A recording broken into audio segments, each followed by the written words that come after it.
నిర్భయానందాయ విద్మహే ధ్రువాయ ధీమహి తన్నో పరః ప్రచోదయాత్.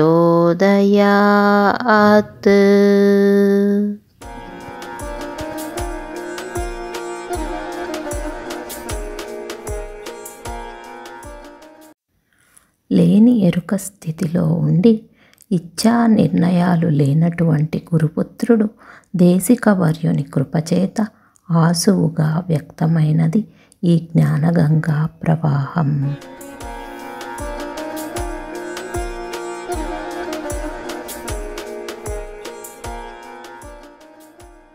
పౌత్రుడును కొల్లివారు యోగిరామును సహోదరు రాజగోపాలుడు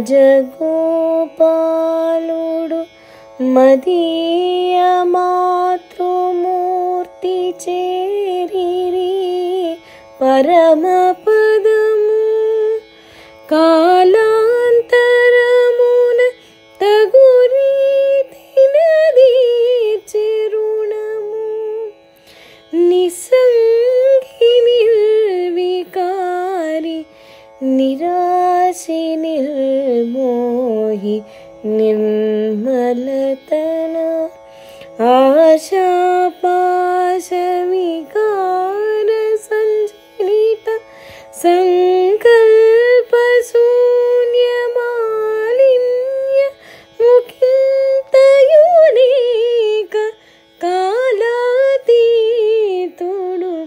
పిల్లలాటవూలి ప్రత్యక్ష సాక్షి అయి పరమశివ ఏమని బోధింతు ఏ రీతి నిర్ణయింతు దేశికవర్యుని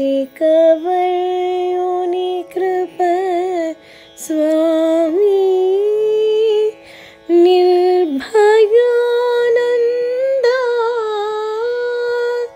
శరణు శరణు.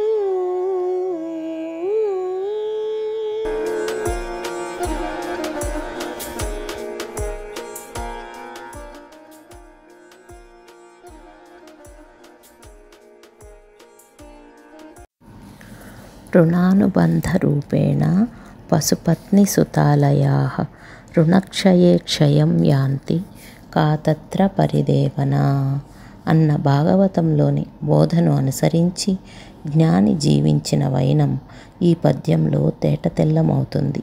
ఈ పద్యంలో అనేకులు వారి వారి స్థితిని అనుసరించి పరమపదము చేరిరని గురుపుత్రుడు తెలియజేస్తూ అద్వైత జ్ఞానస్థితిలో నిలబడి పైన చెప్పిన సూక్తిని అనుసరించి వర్తించిన రీతి ఇక్కడ ఉదహరింపబడినది.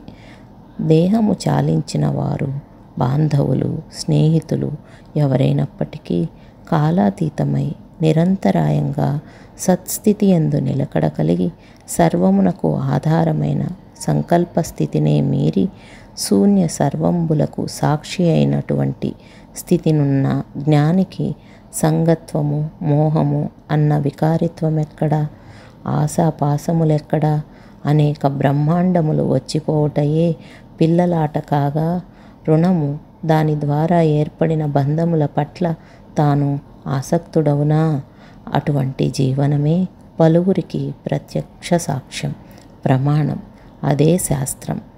ఇది అభేద స్థితిలో ఉన్న గురుపుత్రుని యొక్క అనుభవ నిర్ణయం. సాధనాంశము గురువాక్యమే శాసనము శాస్త్రము. అంగ స్థాన భావ ఆత్మ శుశ్రూషచే గురు ఔన్నత్యము నెరిగి అద్వయ స్థితిని అనుభవపూర్వకముగా ఎరుగవలెను అన్నదే ఇందలి సాధనాంశము. హరి ఓం శ్రీ గురుభ్యో నమః. హరి ఓం.